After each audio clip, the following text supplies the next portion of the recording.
Hey, hi, hello. Today is an exciting day because the fans are finally getting what they've been asking for, which is a breakdown of an Ascension electronic track.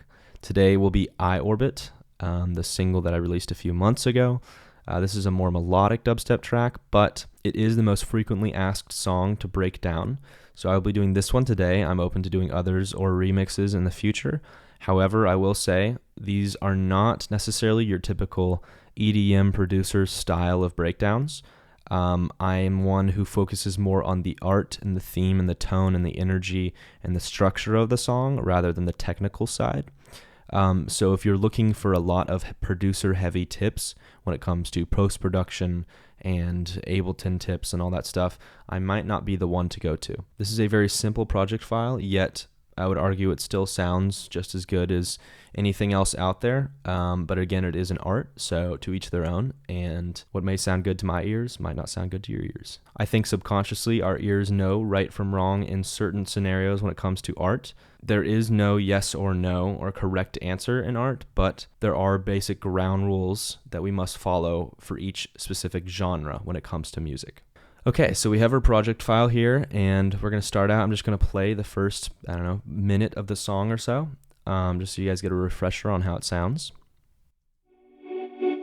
Stay here until it's time. I like to look into your eyes. They will tell me everything, everything.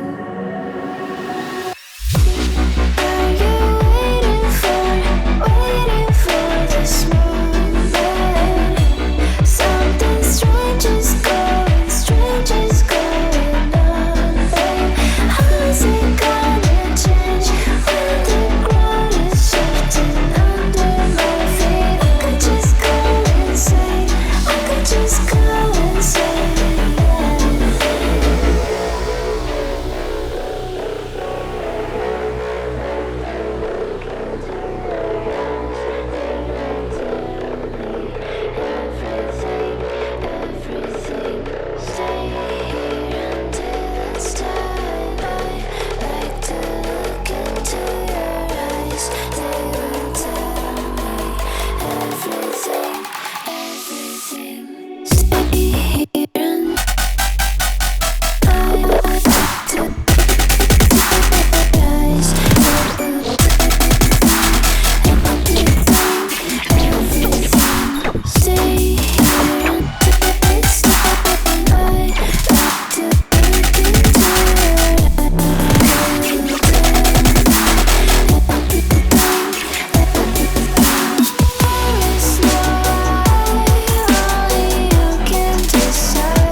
yeah. I absolutely adore and love this song.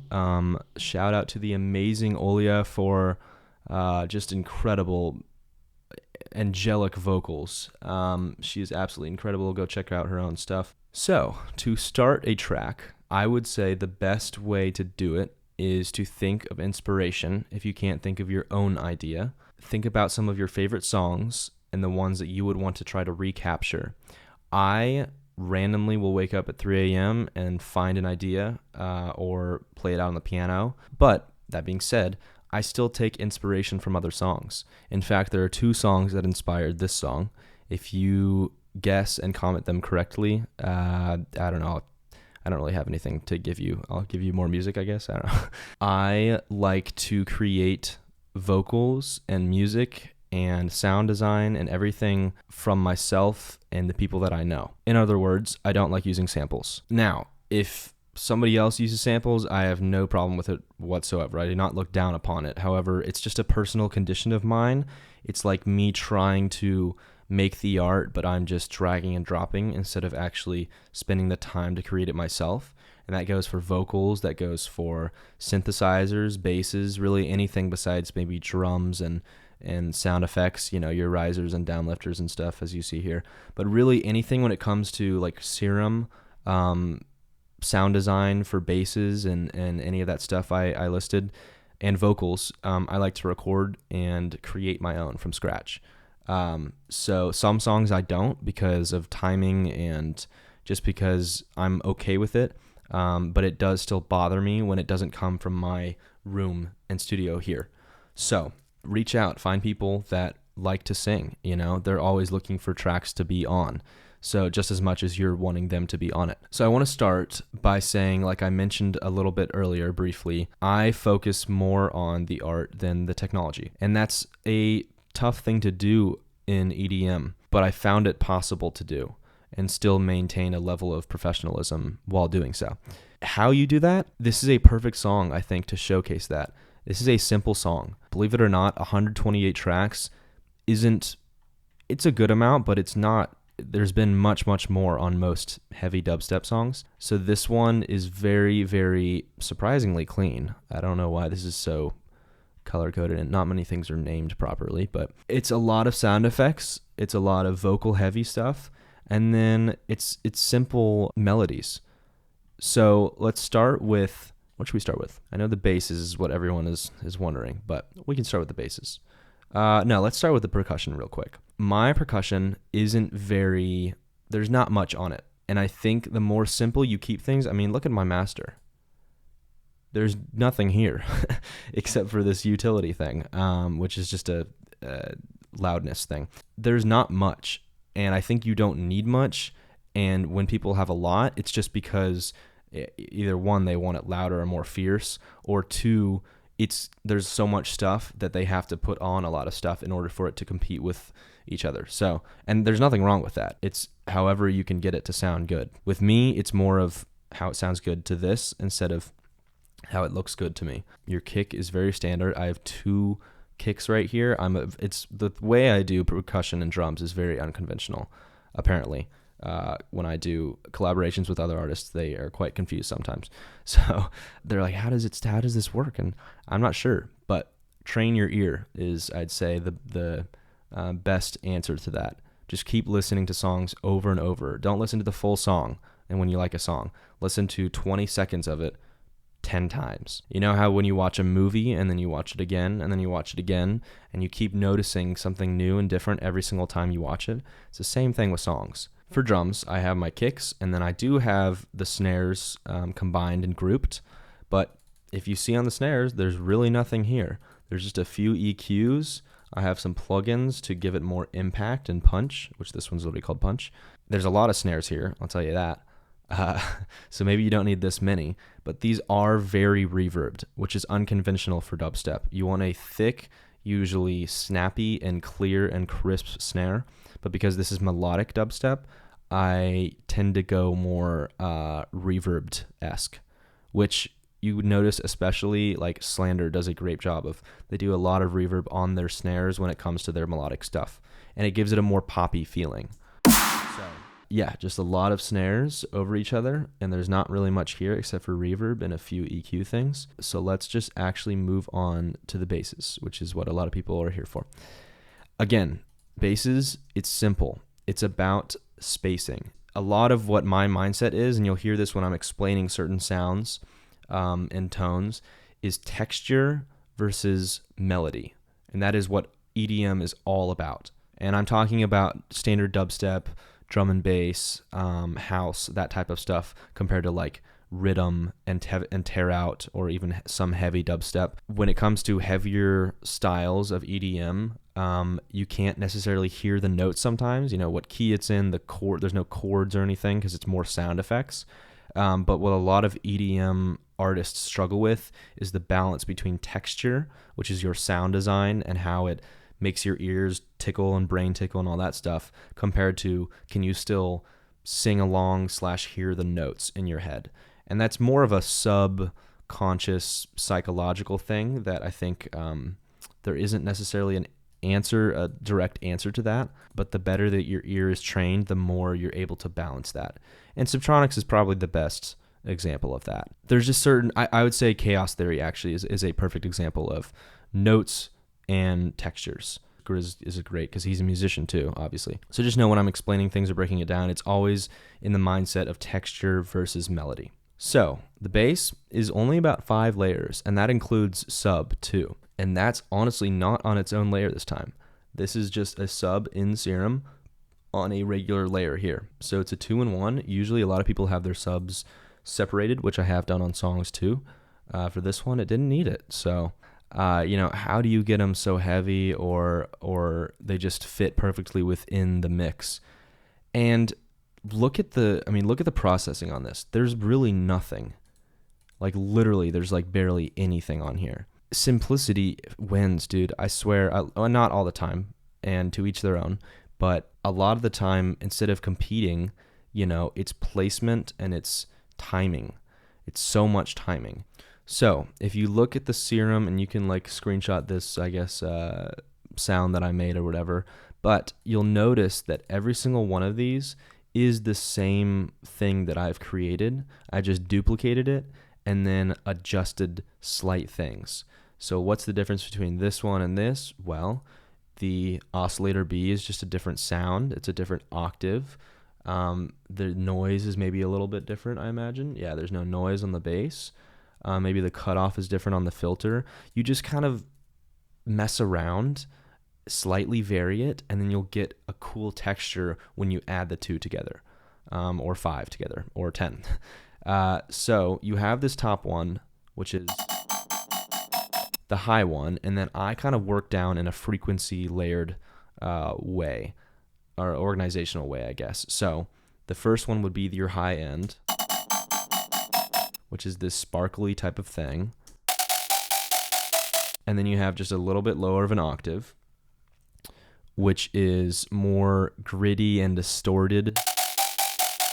And that's more focused on the texture versus the note. You could say that's more, you can hear the notes there, compared to, which you still hear it there, but you want obviously a good balance of both. That's honestly a little bit, well, it's detuned, but it's a little bit out of key, just to my little bit.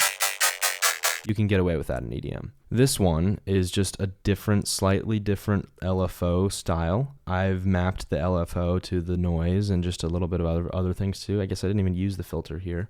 It's all about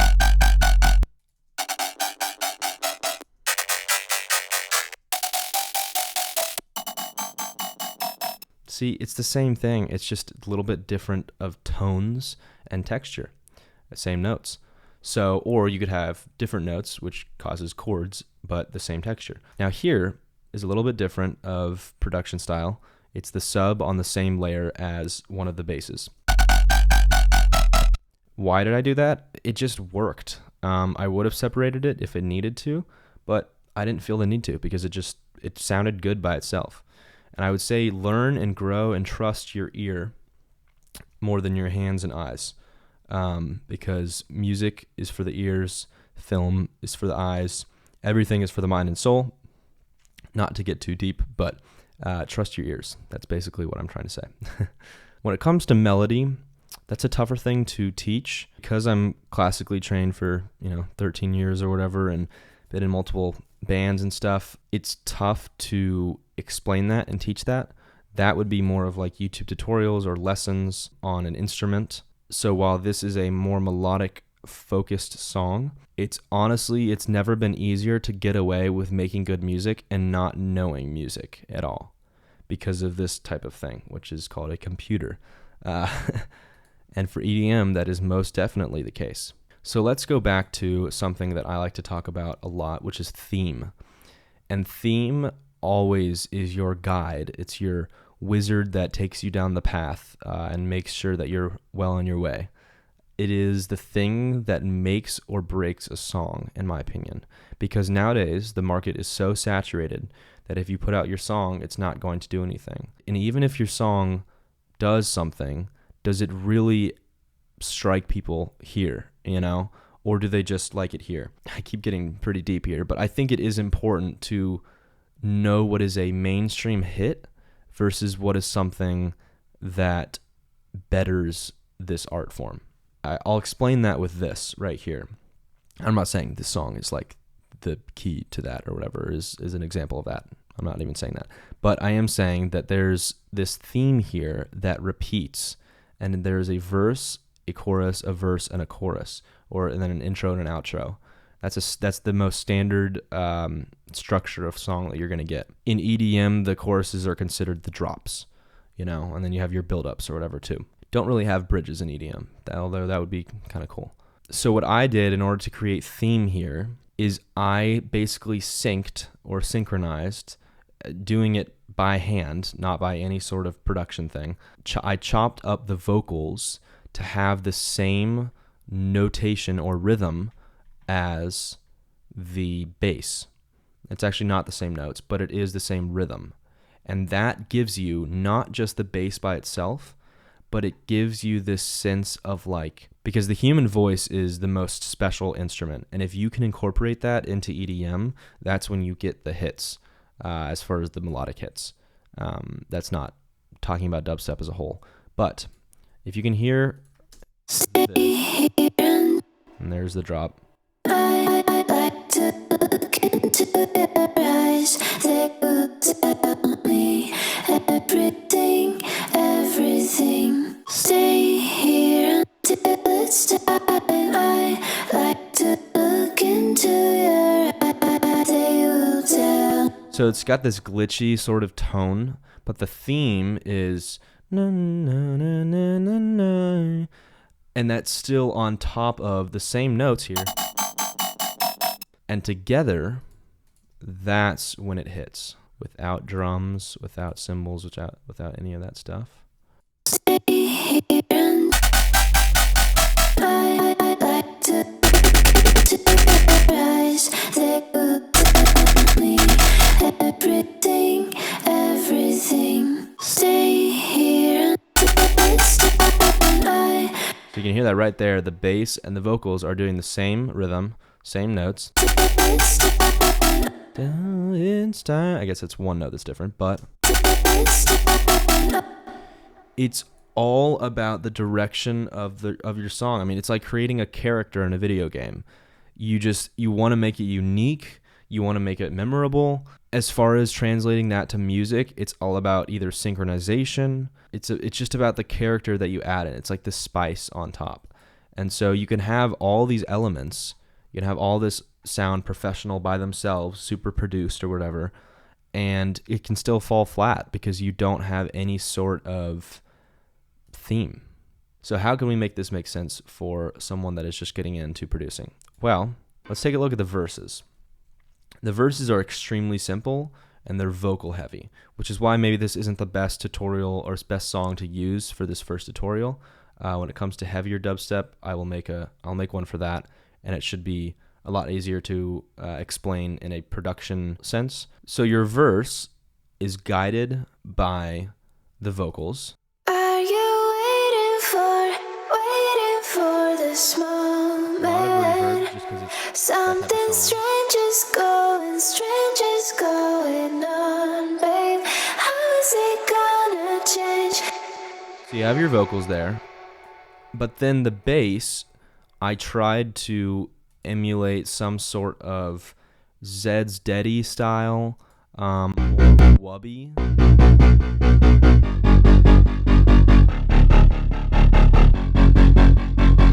And that's just a simple sidechain compressor. This bass, in order to sound like that, actually took longer for me to make. It was tougher to make than the main chorus drop bass. There's not many layers here. It's just your synth, barely in the background. You can barely hear that. It's just chord guiding, which is like just having slight chords in the background. Your cymbals like rides, your cymbals and claps, which are very reverbed. So here's an example of notes over texture. That's my snare, but it's a note, which is in key, which I love to do for dubstep. It's in key with the song. So Are you waiting for this moment? always try to find a snare that's in key, which again is musical, so it's tougher to teach. All this together is very simple, though. It's a lot of wishy-washy, very vibey, trippy style, and I would say the basses here are comprised of just 5 layers. Again, it's very, very wide. So I do something that's pretty unconventional, which is widening my basses quite a bit. And I like doing that. Never widen. I mean, you could widen your sub, I guess, but make sure the sub and the lower ends of the bass are in the center, even mono. What you can do is try to widen the bass as much as you can, because then it hits so hard during live performances and especially in headphones, which is where a lot of people listen to music. So this one is some of the lower end, but I do have this unison up to 2, so it's in your left ear and right ear. It sounds like that, where it's in just your ears over here and not in your center.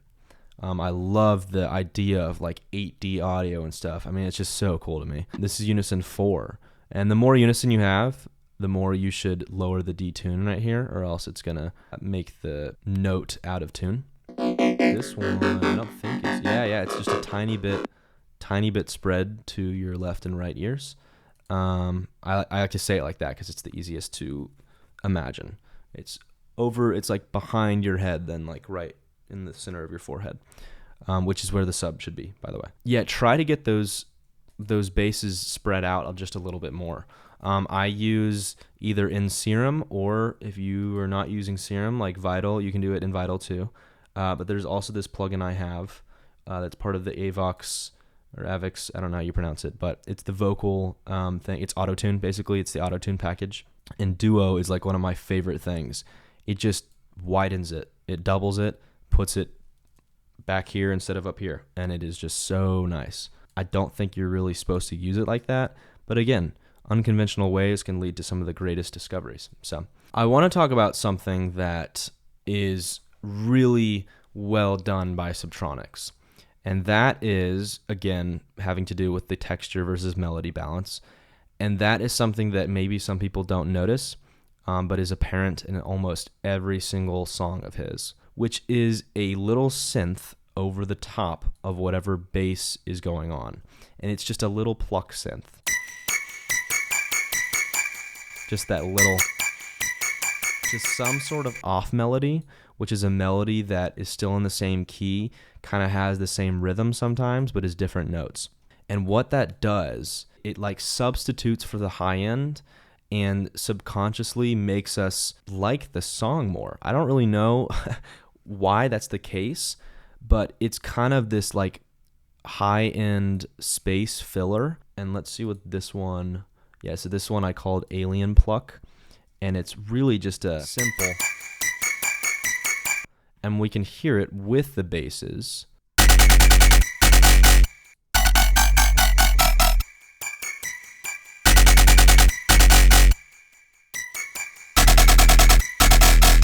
It's just kind of, it helps the groove of it, I think. It helps us, because the basses are going to be some weird rhythms and stuff. Da-na-na-na-na, da-na-na-na, da-na-na-na-na-na, and then it's like pauses and stuff. This extra layer on top, this little like sprinkling of spice on the top, just gives us some sort of like, okay, this is where I headbang, you know, type of thing.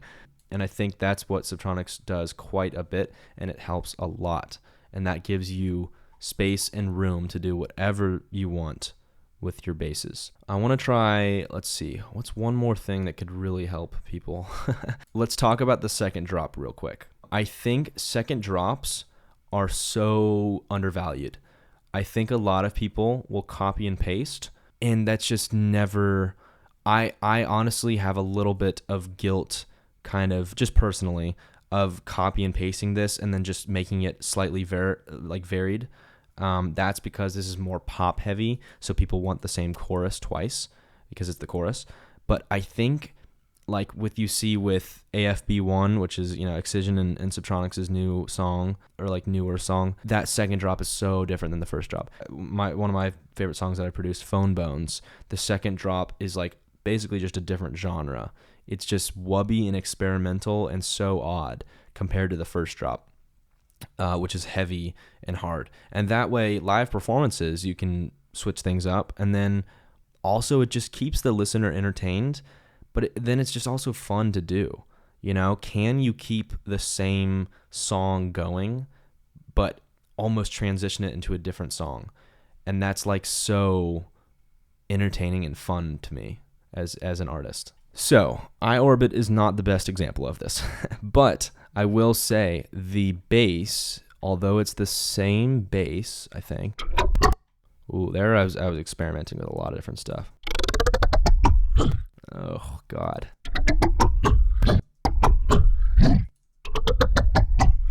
Oh my Lord, that's what I originally landed on. That's very, very wet and liquidy. It's like liquefied, like in Photoshop. Second drops always need a great pre-drop, which is like a fake out or an extra few bars before it actually hits the drop, because people have heard the first build-up. So copying and pasting the second build-up, like catch them off guard, you know, give them a few, like 4 to 8 bars or even 16 bars sometimes of an extra build-up. It's like blue balling them, basically, you know. That's they want that second drop. They want almost the song to be over, you know. They want to have a resolution, and if you can delay that to give it more of a sense of like gratifying, satisfactory, like emotion at the end, do that. Do the fake outs. Do the 16 bar different sound effects. You know. So here.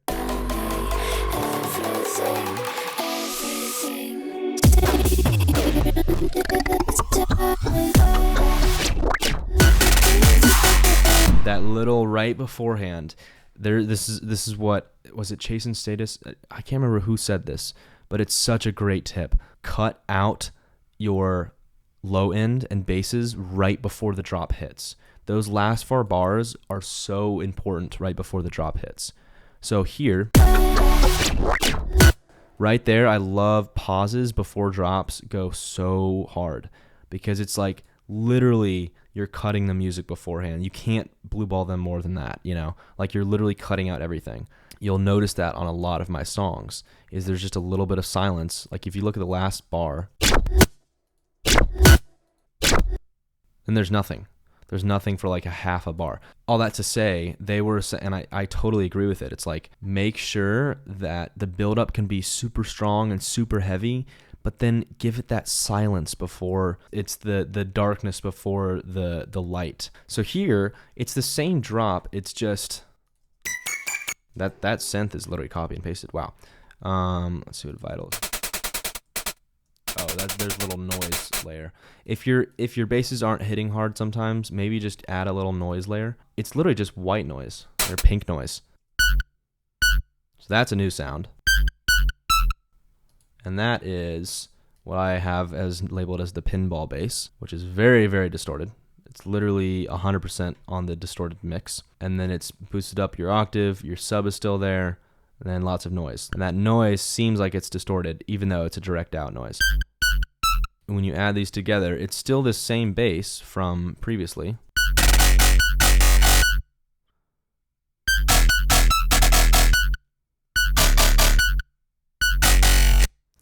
But it's a different rhythm, and that's when the music comes in. So the texture remained the same, but the notation and the music side of it is different. If your sounds sound good, but you can't figure out how to place them, then study up on music theory. And if you can't create the sounds, there's several tutorials online of sound production. And I can get into that more if that's what the audience wants, but that's not what I focus on a lot of the time in order to get it to sound like that. It's always a lot of just experimentation. I pride myself on what my ear knows as far as what sounds good and sounds bad to the audience. I don't pride myself on my production skills, like technical skills, but I would really say just know your genre really, really well. I don't listen to EDM normally. I listen to it for work.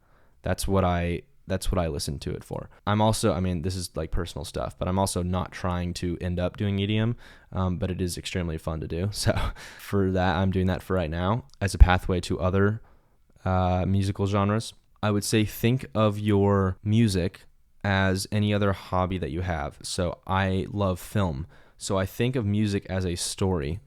I think of it as there's characters here and they each have their own solo parts, and there's this overall theme, and there's this setting and a bunch of different stuff, and try to translate that to whatever your hobbies are, your interests are, anything like that. And then also be inspired and copy from your favorite artists. Copy and then twist. So basically, you know, if you want to create a Subtronics styled bass, find maybe a preset or find a tutorial of him doing one, and then tweak it to your own liking. Twist the knobs, literally. Do whatever you can to make it your own once you have a point to base it off of. I'm just yapping a lot, so I don't know if this will help or not. I think I'll get better at this the more that I also do these things. Yeah, thank you guys for sticking around. I don't like to title myself as Ascension though. I wish it was, and hopefully it will be, more than just me, but more of a community. And then especially with performances and stuff, I want to do something that's never been done in dubstep and EDM specifically. That is the main goal. And this is where it starts, is your little bedroom and your simple computer setup. And eventually one day, hopefully we'll get there. And it's all because of you guys. So I'll do another one of these hopefully soon. Yeah. I don't really know how to end one of these. So peace.